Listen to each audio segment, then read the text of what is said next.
अगली सुबह जब ओटिस परिवार नाश्ते पर मिले, तो उन्होंने भूत के बारे में कुछ देर तक चर्चा की।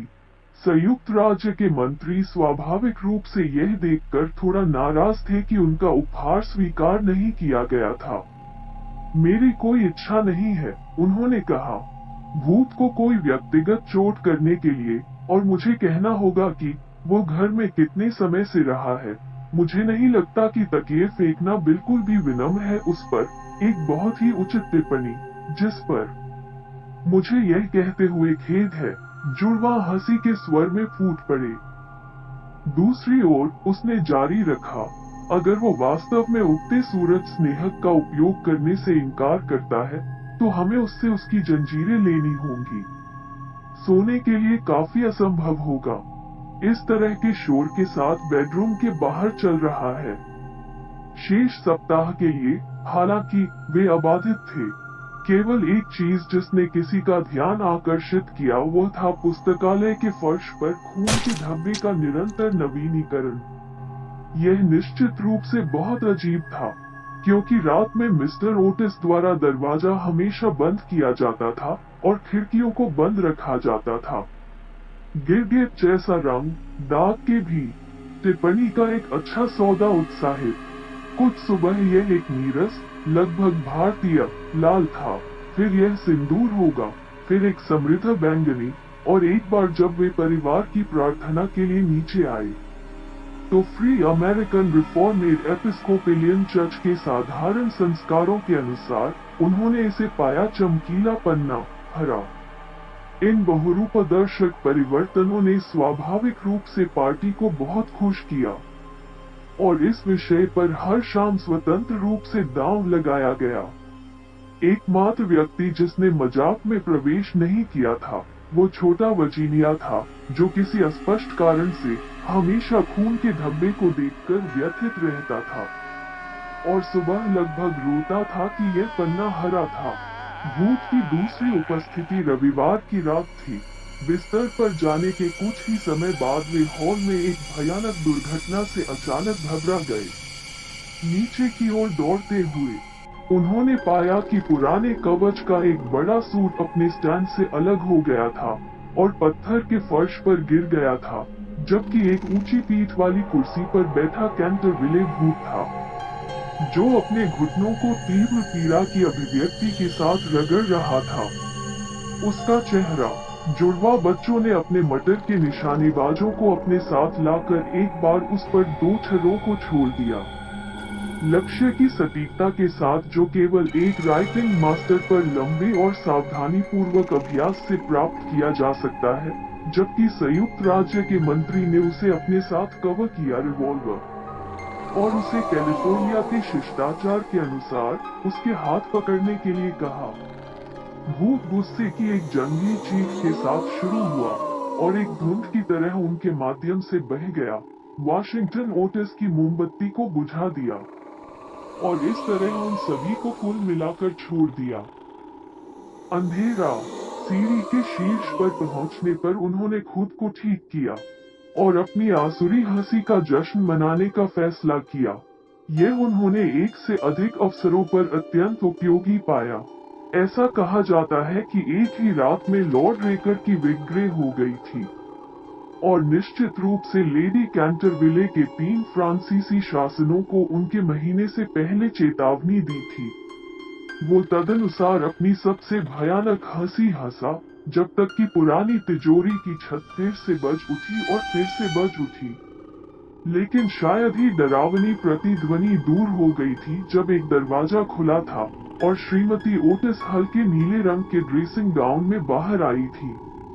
मुझे डर है कि आप कुएं से बहुत दूर हैं, उसने कहा, और आपके लिए डॉक्टर डोबेल के टिंचर की एक बोतल लाया है। अगर यह अपच है, तो आप इसे सबसे उत्कृष्ट उपाय पाएंगे। भूत ने गुस्से में उसे देखा और एक बड़े काले कुत्ते के रूप में खुद को बदलने की तैयारी करने के लिए तुरंत शुरू किया, एक उपलब्धि जिसके लिए वो उचित रूप से प्रसिद्ध था और जिसके लिए परिवार के डॉक्टर ने हमेशा लॉर्ड कैंटरविले के चाचा माननीय की स्थायी मूर्खता को जिम्मेदार ठहराया। Thomas Horton. कदमों के करीब आने की आवाज। हालांकि उसने अपने गिरे हुए उद्देश्य में संकोच किया, इसलिए उसने खुद को फॉस्फोरेसेंट बनने के साथ संतुष्ट किया और एक गहरे रंग के साथ गायब हो गया। चर्चयाट कराह रहा था जैसे जुड़वा उसके पास आए थे। अपने कमरे में पहुंचने पर वो पूरी तरह से टूट गया और सबसे हिंसक आंदोलन का शिकार हो गया। जुड़वा बच्चों की अश्लीलता और श्रीमती ओटिस का घोर भौतिकवाद स्वाभाविक रूप से बेहद कष्टप्रद था, लेकिन जो बात उन्हें सबसे ज्यादा परेशान करती थी वो यह थी कि वो मेल का सूट पहनने में असमर्थ थे। उन्होंने आशा व्यक्त की थी कि आधुनिक अमेरिकी भी कवच एक भूत की दृष्टि से रोमांचित होंगे, यदि बिना किसी समझदार कारण के, कम से कम अपने प्राकृतिक कवि लॉन्गफेलो के सम्मान में, जिनकी सुंदर और आकर्षक कविता पर उन्होंने खुद कई लोगों को दूर कर दिया था थके हुए घंटे जब कैंटरविल्स शहर में थे। इसके अलावा यह उनका अपना सूट था। उन्होंने इसे केनिलवर टूर्नामेंट में बड़ी सफलता के साथ पहना था और खुद वर्जिन क्वीन से कम किसी व्यक्ति ने इसकी बहुत प्रशंसा की थी। फिर भी जब उसने इसे पहन लिया था तो वो विशाल कवच और स्टील के आवरण के भार से पूरी तरह से दब गया था और पत्थर के फुटपाथ पर भारी गिर गया था। अपने दोनों घुटनों को बुरी तरह से भौंक रहा था और अपने दाहिने हाथ के पांव को चोट पहुंचा रहा था। इसके बाद कुछ दिनों तक वो बेहद बीमार रहा और खून के धब्बे को ठीक रखने के अलावा अपने कमरे से बाहर बिल्कुल भी नहीं निकला। हालांकि अपना बहुत ख्याल रखते हुए वो ठीक हो गया और संयुक्त राज्य के मंत्री और उनके परिवार को डराने के लिए तीसरा प्रयास करने का संकल्प लिया। उन्होंने अपनी उपस्थिति के लिए शुक्रवार 17 अगस्त को चुना और उस दिन का अधिकांश समय अपनी अलमारी को देखने में बिताया। अंततः एक लाल पंख के साथ एक बड़ी झुकी हुई टोपी, कलाई और गर्दन पर एक घुमावदार चादर और एक के पक्ष में निर्णय लिया। जंग लगा खंजर। शाम होते होते बारिश का तेज तूफान आया और हवा इतनी तेज थी कि पुराने घर की सभी खिड़कियां और दरवाजे हिल गए और खड़खड़ाने लगे। वास्तव में यह वैसा ही मौसम था जैसा वो प्यार करता था। उनकी कार्य योजना यह थी, उसे वाशिंगटन ओटिस के कमरे में चुपचाप अपना रास्ता बनाना था, बिस्तर के पैर से उस पर झपट्टा मारना था और कम संगीत की आवाज के लिए खुद को 3 बार गले में छुरा घोंपना था। उन्होंने वाशिंगटन से विशेष द्वेष पैदा किया, यह जानते हुए कि यह वो था जो अंदर था। पिनकटन के पैरागॉन डिटर्जेंट के माध्यम से प्रसिद्ध कैंटरविले खून को हटाने की आदत, लापरवाह और मूर्ख युवाओं को घोर आतंक की स्थिति में कम करने के बाद, उन्हें संयुक्त राज्य के मंत्री और उनकी पत्नी के कब्जे वाले कमरे में जाना था और वहां श्रीमती ओटिस के माथे पर एक चिपचिपा हाथ रखने के लिए, जबकि उन्होंने उससे कहा था कांपते हुए पति के कान चार्नेल हाउस के भयानक रहस्य लिटिल वर्जीनिया के संबंध में उन्होंने अपना मन बिल्कुल नहीं बनाया था। उसने कभी भी किसी भी तरह से उसका अपमान नहीं किया था और वो सुंदर और सौम्य थी। उसने सोचा कि अलमारी से कुछ खोखली कराह पर्याप्त से अधिक होगी, या अगर वो उसे जगाने में विफल रही तो वो लकवे की चपेट में आने वाली उंगलियों के साथ काउंटरपेन पर पकड़ सकता है। जहाँ तक बच्चों की बात है, वो उन्हें सबक सिखाने के लिए काफी दृढ़ थे। सबसे पहली बात तो यह थी कि उनकी छाती पर बैठना, ताकि दुःस्वप्न की दमकती अनुभूति पैदा हो सके। फिर चूंकि उनके बिस्तर एक दूसरे के काफी करीब थे, उनके बीच एक हरी, बर्फीली ठंडी लाश के रूप में खड़े होने के लिए, जब तक कि वे डर से लकवाग्रस्त नहीं हो गए।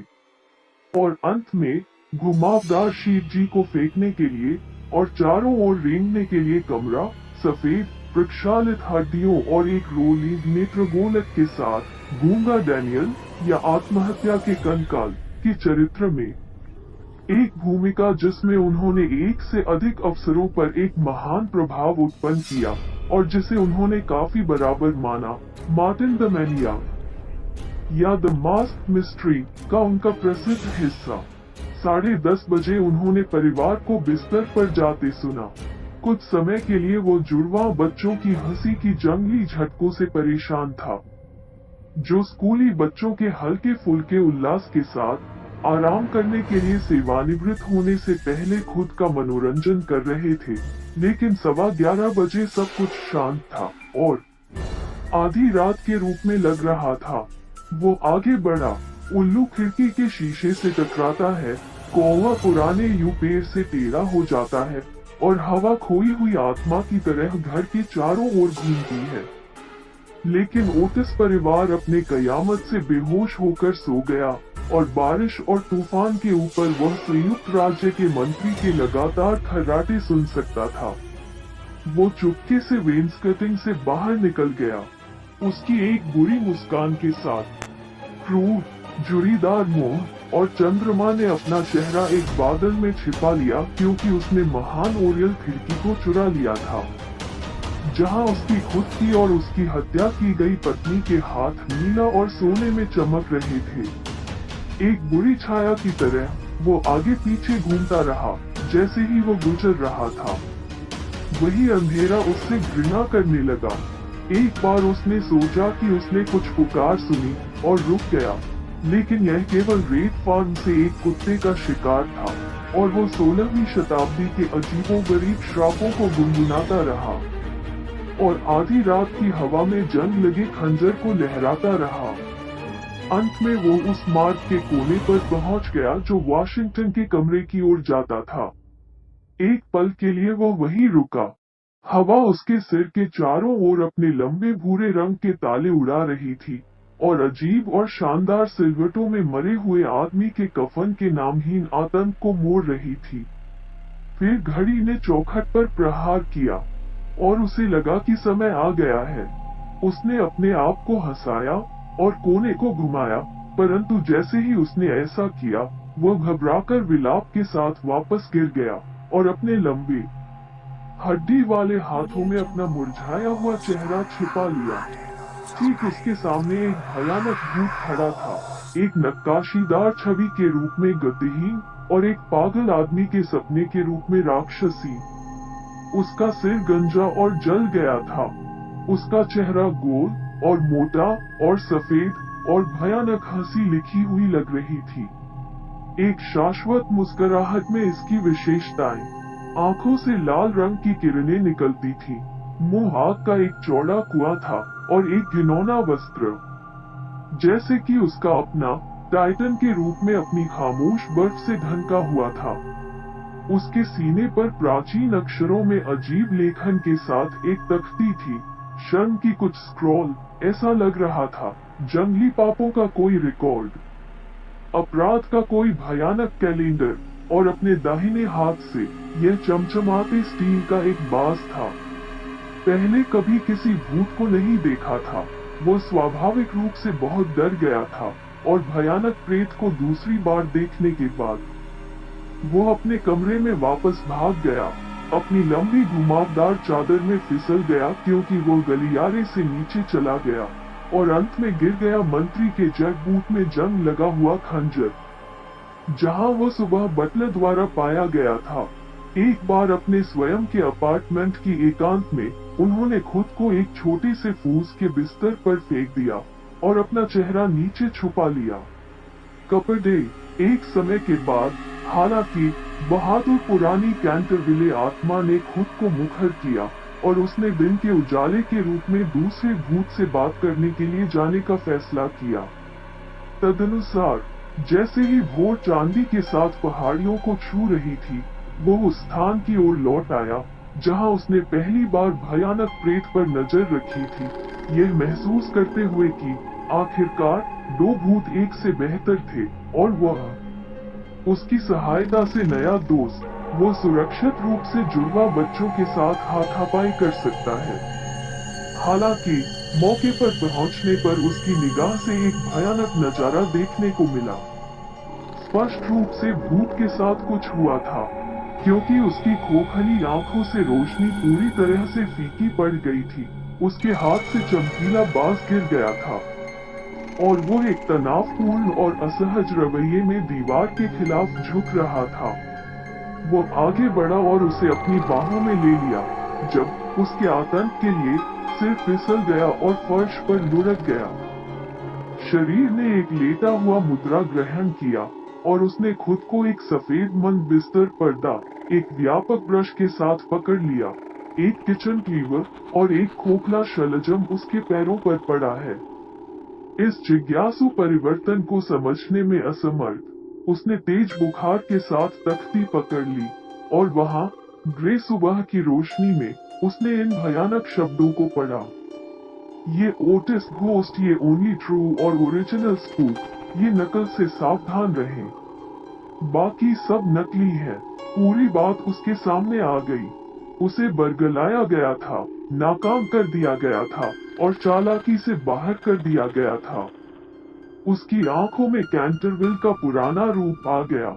उसने अपने दांतहीन मसूड़ों को आपस में मिला दिया और अपने सूखे हाथों को अपने सिर के ऊपर ऊंचा करके एंटीक स्कूल के सुरम्य वाक्यांश विज्ञान के अनुसार शपथ ली कि जब चैंटलर ने 2 बार अपने हर्षित हॉर्न बजाया था तो खून के काम किए जाएंगे और हत्या चुप पैरों के साथ विदेश चलेगी। शायद ही उन्होंने इस भयानक शपथ को पूरा किया था जब एक दूर के घर की लाल टाइल वाली छत से एक मुर्गा चालक दल, वो एक लंबी, नीची, कड़वी हंसी हंसा और इंतजार किया। घंटे दर घंटे वो इंतजार करता रहा, लेकिन किसी अजीब वजह से मुर्गे ने फिर से कौवा नहीं दिया। अंत में 7:30 बजे नौकरानियों के आगमन ने उसे अपनी भयभीत सतर्कता छोड़ दी और वो अपनी व्यर्थ शपथ और भ्रमित उद्देश्य के बारे में सोचते हुए वापस अपने कमरे में चला गया। वहां उन्होंने प्राचीन शिष्टता की कई पुस्तकों का अध्ययन किया जिनमें से वे बहुत शौकीन थे और पाया कि हर अवसर पर जिस पर इस शपथ का इस्तेमाल किया गया था, चैंटलर ने हमेशा दूसरी बार ताज पहनाया था। नुकसान ने शरारती मुर्गी को पकड़ लिया। वो बुदबुदाया, मैंने वो दिन देखा है जब अपने भाले के साथ मैंने उसे कंठ के माध्यम से चलाया है और उसे मेरे लिए एक मृत्यु में कौवा बना दिया है। फिर वो आराम से सेवानिवृत्त हो गया। ताबूत का नेतृत्व करें और शाम तक वहीं रहे।